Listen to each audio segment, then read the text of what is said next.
Bismillahirrahmanirrahim. Assalamualaikum warahmatullahi wabarakatuh. Waalaikumsalam warahmatullahi wabarakatuh. Di sini saya bersama rekan saya akan menjelaskan sedikit mengenai visualisasi data fenomena HIDID.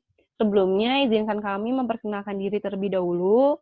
Nama saya Resa Gumbirasari, NPM 2302101800002, dan rekan saya Siti Aidah Najiah, NPM 2302101800027.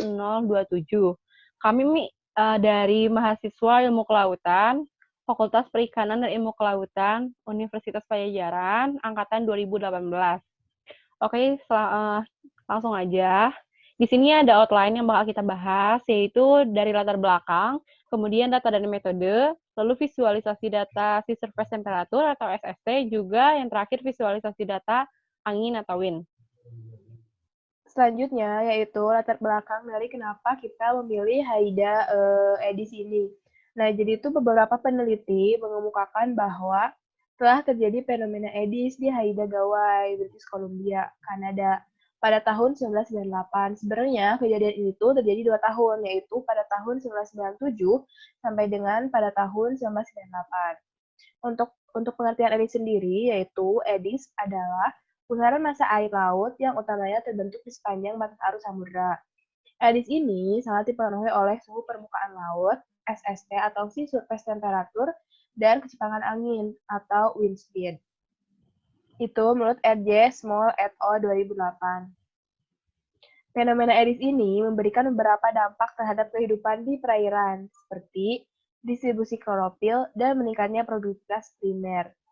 Berdasarkan data-data yang telah tersedia dari penelitian terdahulu, kami akan menganalisis bagaimana kondisi angin dan suhu permukaan laut yang terjadi di HIDA edis dan bagaimana pengaruhnya terhadap distribusi klorofil. Jadi kurang lebih kita akan memvisualisasikan ulang bagaimana angin dan SST pada tahun 1998 dari bulan Januari sampai dengan Desember. Seperti itu. Next. Oke, yang selanjutnya ini ada data dan metode. Nah, metode ini merupakan langkah-langkah untuk menciptakan suatu visualisasi data dari SST atau angin ini. Nah, yang pertama, kita buka terlebih dahulu software IDV, lalu langsung pilih dashboard untuk memulai langkahnya. Nah, setelah kita membuka layar dashboard ini, kita langsung pilih menu data chooser dan pilih files, lalu buka folder di mana kita menyimpan data tersebut. Lalu setelah itu klik file datanya dan klik add source. Lalu yang selanjutnya pilih menu formula dan pilih grid. Nah, dalam grid ini kita perlu memilih integral. Nanti dari integral itu akan banyak pilihan-pilihannya. Nah, untuk visualisasi data SST ini, kita pilih resample grid dan pilih opsi plan view, di mana nanti ada opsi lagi. Nah, kita memilihnya color shade plan view. Sedangkan untuk data anginnya sendiri, kita menggunakan make flow vector from direction data dengan opsinya vector color by another parameter. Nah, setelah pengaturan disesuaikan, langsung kita pilih create display dan langsung klik OK saja. Nah, maka visualisasi akan muncul. Nah, langkah-langkah ini dilakukan dengan sangat simple ya di aplikasi Dev ini dan sangat mudah untuk dilakukan. Lalu parameter yang kita amatinya sendiri itu ada si surface temperature atau SST, juga wind speed atau anginnya. Nah, data yang kita gunakan ini bersumber dari situs resmi APDRC, dapat diakses dalam http://apdrc.swiss.hawaii.edu/. Nah, lalu satelit yang kita gunakan itu LAS8. Softwarenya yang tadi IDV atau Integrate Data Viewer. Lalu untuk waktu pengamatannya sendiri kita dimulai dari Januari hingga Desember tahun 1998. Kurang lebih begitulah rincian data dan langkah yang kita gunakan untuk visualisasi data angin dan juga data temperatur permukaan ini. Oke. Nah, selanjutnya ini ada visualisasi data dari si surface temperature. Di sini kita pakai range min 6,6 hingga min 1,7. Nah, di sini udah terlihat ada map dari Haida Gawai dan juga visualisasi datanya. Di sini tuh menunjukkan temperatur yang sangat rendah, bisa dibilang sangat rendah untuk suatu perairan, karena dia itu lebih ke mendekati negatif 6,6. Nah, kenapa di sini nilainya negatif semua? Karena perairan Haida Gawai ini tuh merupakan perairan yang dekat dengan es, atau dia itu terletak di Teluk Alaska, lebih tepatnya. Jadi suhu permukaan airnya itu cenderung dingin gitu. Nah, di sini tuh lebih mendekati ke negatif 6,6. Nah, kan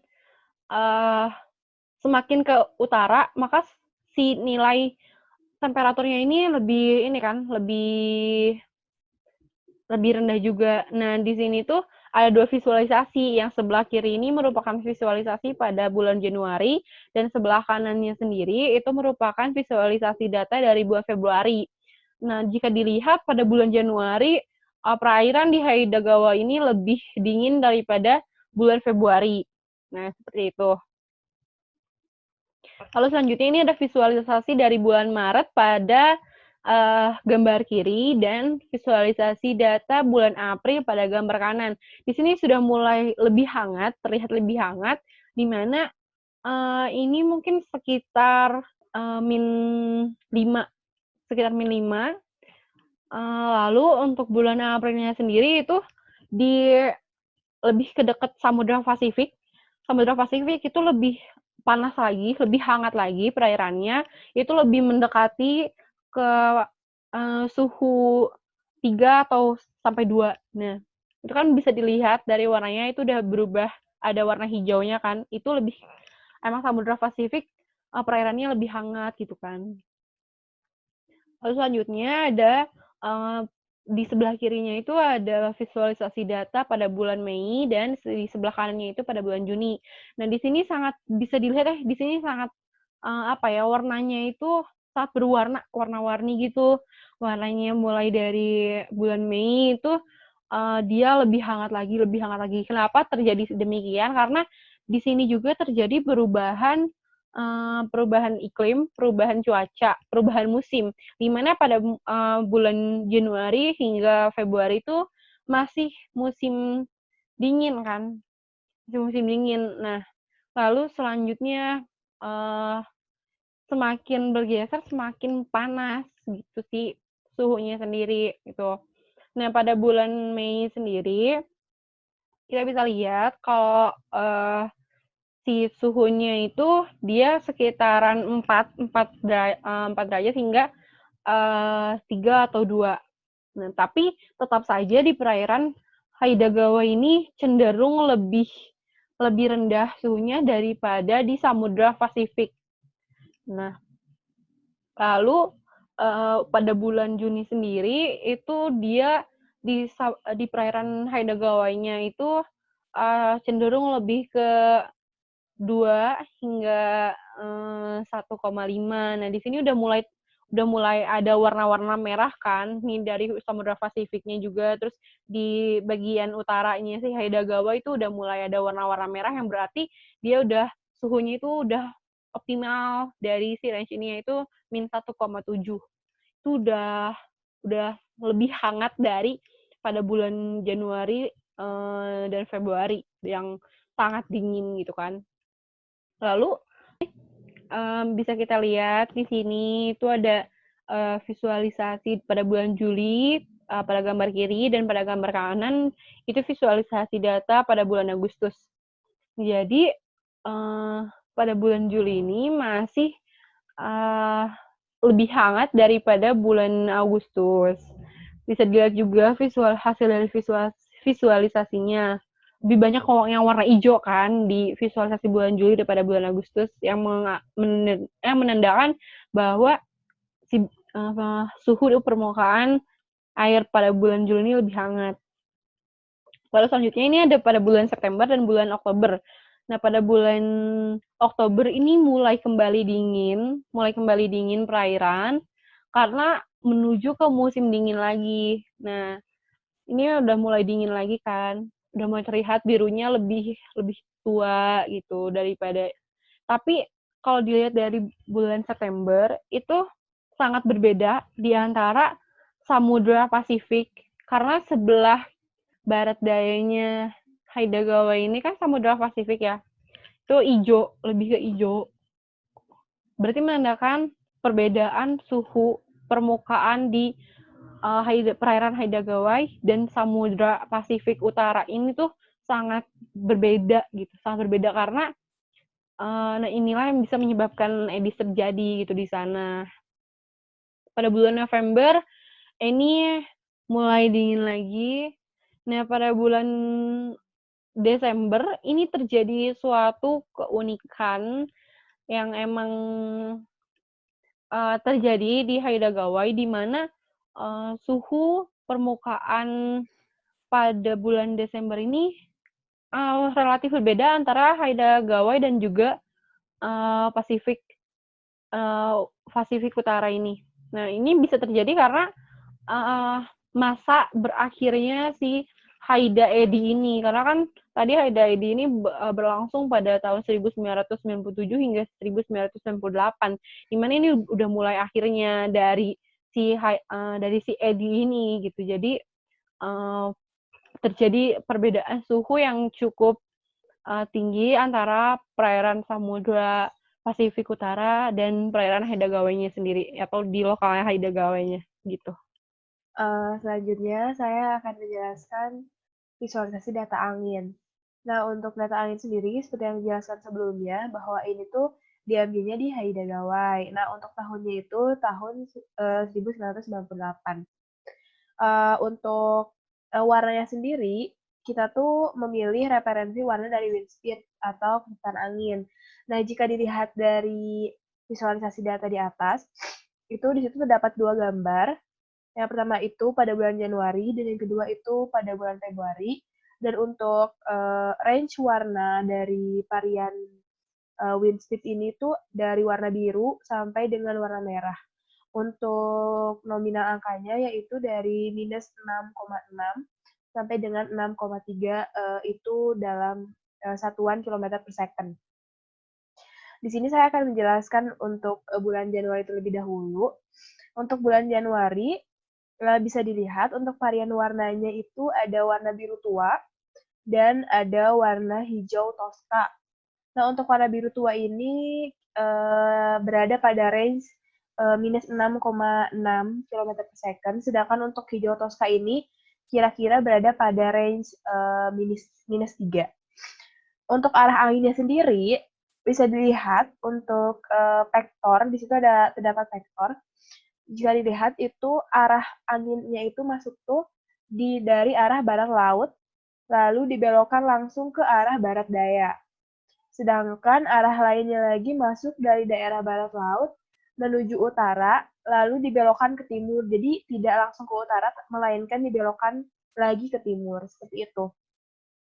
Sedangkan untuk pada bulan Februari, itu warnanya tidak berbeda jauh dengan bulan Januari, yaitu berwarna biru tua dan juga hijau toska, di mana range nilainya juga sama, yaitu untuk biru tua minus 6,6 km per second, sedangkan untuk yang hijau toska itu minus 3 km per second. Di mana untuk kecepatan anginnya itu sangat rendah sekali, seperti itu.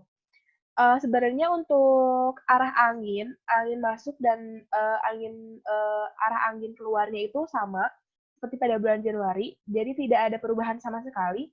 Hanya saja jika dilihat pada visualisasi Februari ini, jadi untuk streamline yang dibelokkan itu lebih rapat dibandingkan pada Januari. Jadi jika dilihat pada Januari itu, streamline yang dibelokkan atau vektor yang dibelokkan itu jaraknya lebih renggang dibandingkan dengan Februari. Untuk Februari itu atau si masa anginnya itu lebih padat seperti itu. Selanjutnya yaitu visualisasi data angin untuk bulan Maret dan bulan April.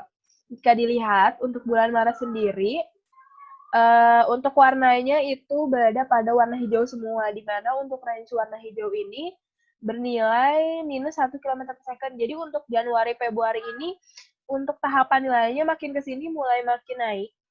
Meskipun masih berada pada rata-rata -km per second. Jadi masih sangat pelan ataupun cenderung tidak, kayak masih bergeraknya dikit banget gitu.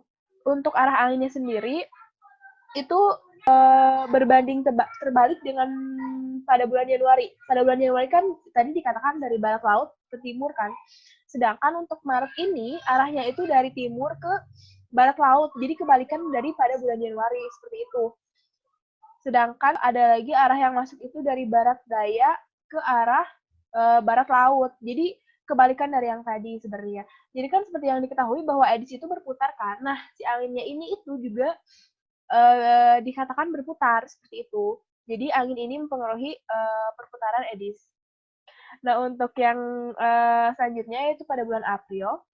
Untuk warnanya itu sedikit lebih terang, ada orange-orange kecoklatan, di mana untuk warna orange kecoklatan ini berada pada range nilai 1. Jadi makin ke sini, setiap bulannya untuk kecepatan anginnya itu makin bertambah. Dan juga ada warna hijaunya di situ, meskipun warna orange kecoklatan ini masih sedikit dan didominasi oleh warna hijau. Itu. Untuk warna hijaunya yaitu berada pada range -1 km per second.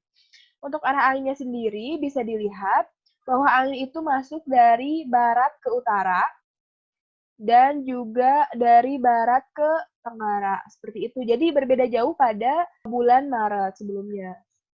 Selanjutnya untuk visualisasi data angin pada bulan Mei dan bulan Juni. Untuk bulan Mei terlebih dahulu, di sini varian warnanya makin ke sini makin terang. Untuk warna orange kecoklatannya sendiri itu di sini lebih mendominasi, dan juga terdapat warna kuning di beberapa streamline, dan ada juga warna hijau terlihat lebih sedikit dibandingkan sebelumnya. Untuk warna orange coklatannya sendiri sama seperti yang sebelumnya, yaitu pada kisaran 1 km per second, sedangkan warna kuning itu 0,5 km per second, dan untuk warna hijau itu masih berada pada -1 km per second. Tapi pada bulan Mei ini, untuk warna hijaunya itu mulai sedikit. Jadi untuk makin ke sini anginnya itu makin bertambah kuat dan kencang seperti itu. Untuk arahnya sendiri itu sangat berbanding terbalik dengan bulan-bulan sebelumnya, yaitu di mana arah ini dari mulai masuk dari arah barat ke daerah selatan, lalu ada juga ke timur dan juga ke utara. Jadi bisa dilihat di gambar ini kan daerah barat ya, daerah barat ini langsung ke selatan, ke timur, dan juga ke utara. Jadi langsung dibelokkan seperti itu. Jadi tidak ada arah angin yang masuk lagi, melainkan hanya di barat saja lalu dibelokkan seperti itu. Selanjutnya yaitu visualisasi data angin pada bulan Juni. Untuk visualisasi data angin pada bulan Juni ini bisa dilihat bahwa warnanya itu lebih terang.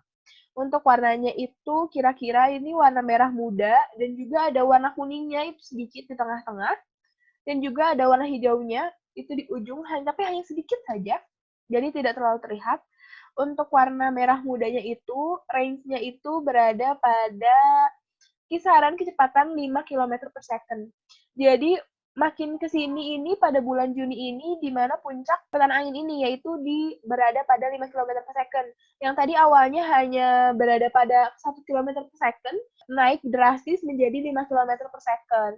Dan masih ada warna kuning yaitu sekitar 0,5 km per second untuk range nominalnya.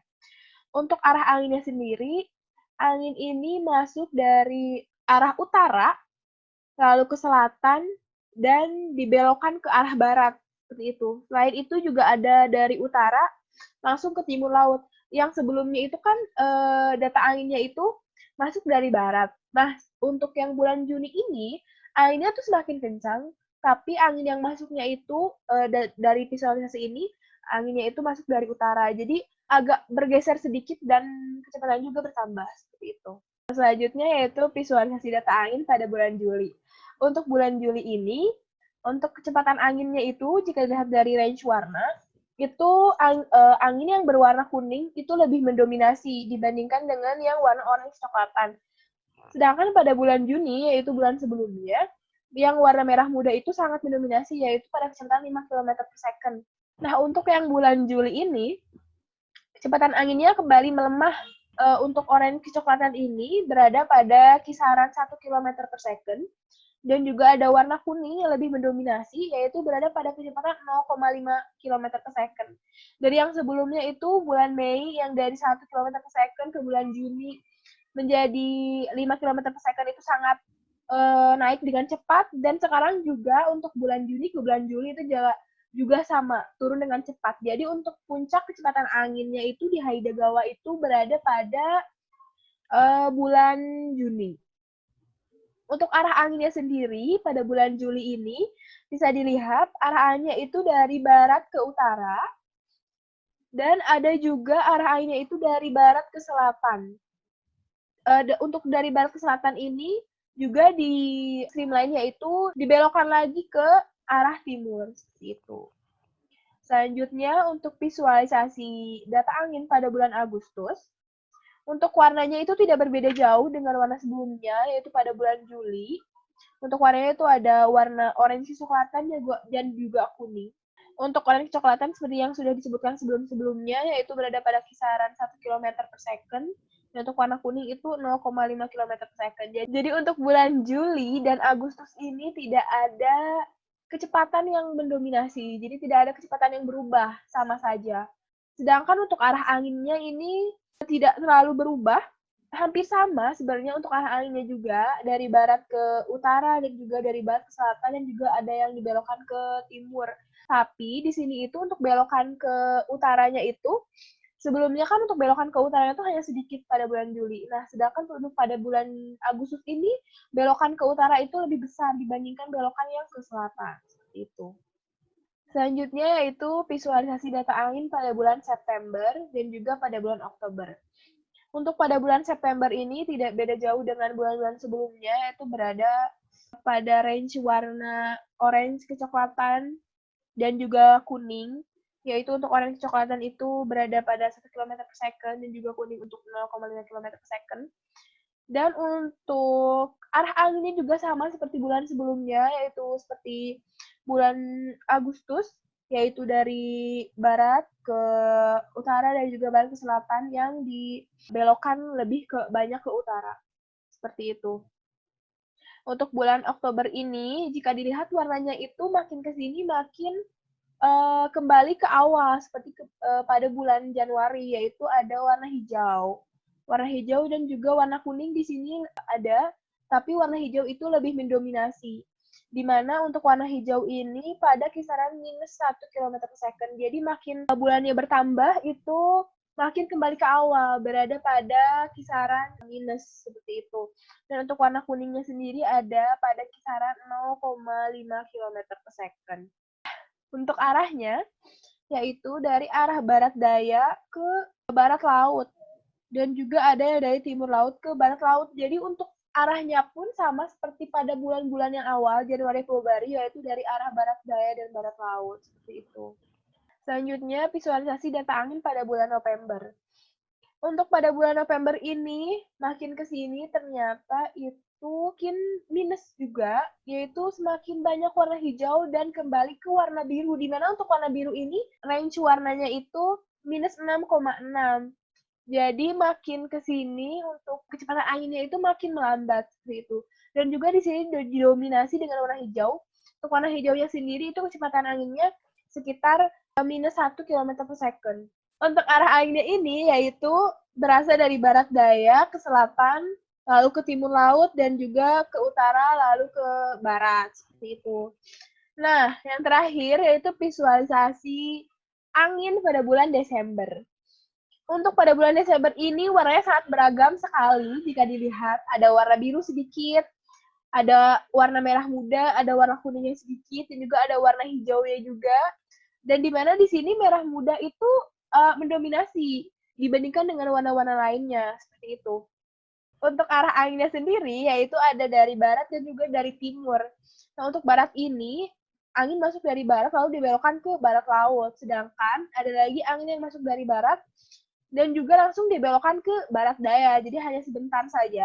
Sedangkan ada juga angin yang masuk dari timur yang terus masuk ke arah barat laut. Nah, jika disimpulkan dari visualisasi data angin ini, maka setiap range sekitar 5 bulan atau 4 bulan itu, angin itu akan melambat, lalu puncaknya itu pada 5 bulan atau 4 bulan itu.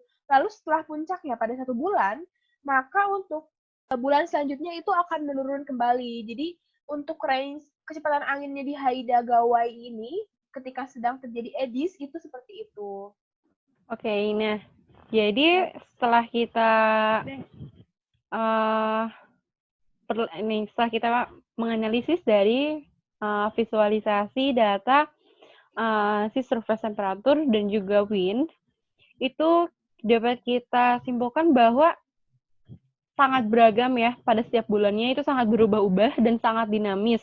Karena di mana EDIS ini itu merupakan suatu fenomena yang bisa mencakup luasan wilayah yang sangat luas. Bahkan dari data yang pernah kami baca itu Haida EDI ini bisa mencapai diameter 250 km.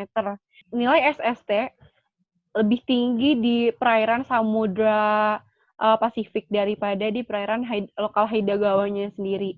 Nah, sama pula dengan halnya angin ini lebih kencang terjadi di perairan Pasifik karena Samudra Pasifik ini merupakan perairan yang sangat luas dan terbuka.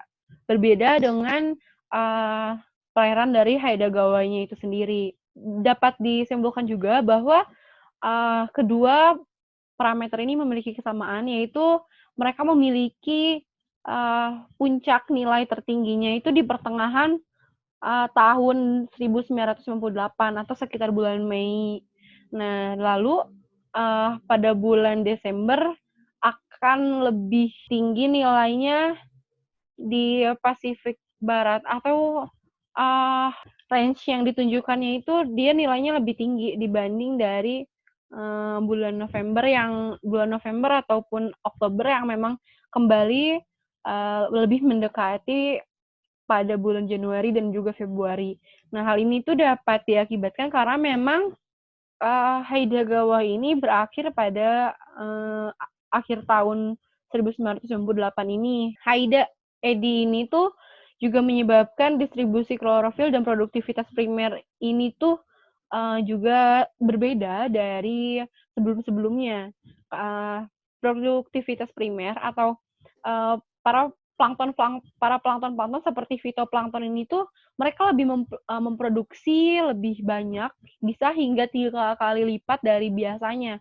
Dan itu menyebabkan blooming alga. Nah, di mana blooming alga ini bisa menyebabkan suatu keadaan di mana perairan tersebut kekurangan oksigen ya. Jadi ikan-ikan yang berada di bawahnya sendiri tuh bisa mati atau jadi blooming alga ini bisa berdampak letal terhadap organisme yang hidup di perairan tersebut. Seperti itu.